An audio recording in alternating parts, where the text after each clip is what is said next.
Demokratiya bir ele soyuqlarga emas. Demokratiya bütün de Kırgızstan'ın elinin jaranlarına.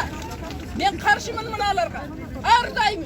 Joşuydu konağı başkarat dep kalaganını kalçav жатат.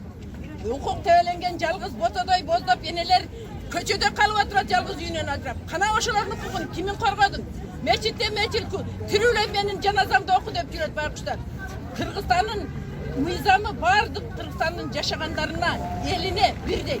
Bir soğukların demokratiyası emes. Bu yerde bu ülkeni bular soyku kanaga aylandırıp жатат. Biz yol vermeyimiz.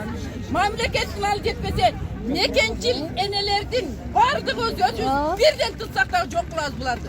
Bizge biz dağı çaranımız biz bir için biz cevap veririz. Sen de bir için cevap ver. Hiç kınday hayalden hukuku teoriyorlar. Unuttuk. Hiç kınday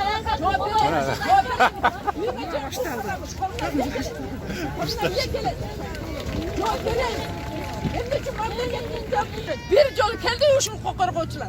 Rozatunbayeva geldi mi? Çolpan Jakubova geldi mi? Rita Karasartova geldi mi?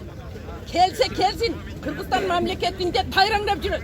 Keçe günü bana bir günde Dunganlar imne ahvalga geldi. Өлkөsü жоқ eken. Oşondoy boluştu biz kalabайбыз. Biz өлkөбүздөгү стабилдүүлүктү сактайбыз. Bizge Kırgızdın her bir eli, jeri biz için kımbat. Sizlerge kerek emes bolsa Kırgızstan eli de kerek memleket. Sizler jüresizler. Sizlerden bir kıynalgan jeriңер жоқ. Kor bolgan ene ayılda jüret. Kor bolgan kaynenenen korduk көргөн.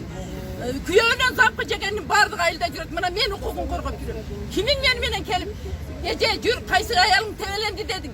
20 yıldan beri bekar bir somunu bir yerden albay men ellerin hukukun korkap beratam. 30 bin yene ilap bozda oturat Kırgızstan boyunca. Kimin geldin korkap? Kimin jardan berdin bana? Oşondoy sizlerin hukukunlar tevelenmege emes, sizlerin hukukunlar korgolgon. Roza Akçenger kelip alıp bu yerde korkap sizlerge bütün de uşul soykuluktu üretiptim. Rozece esiniz barda eteğinizdi jauңuz. Ular kalız jetmese de siz de süyrep çıkıp oşun elik aparıp durup mağdurleş bizim kolumuzdan gelir. Ece sıyınız menen bolunuz. Sıyınız menen bolunuz bola alsanız.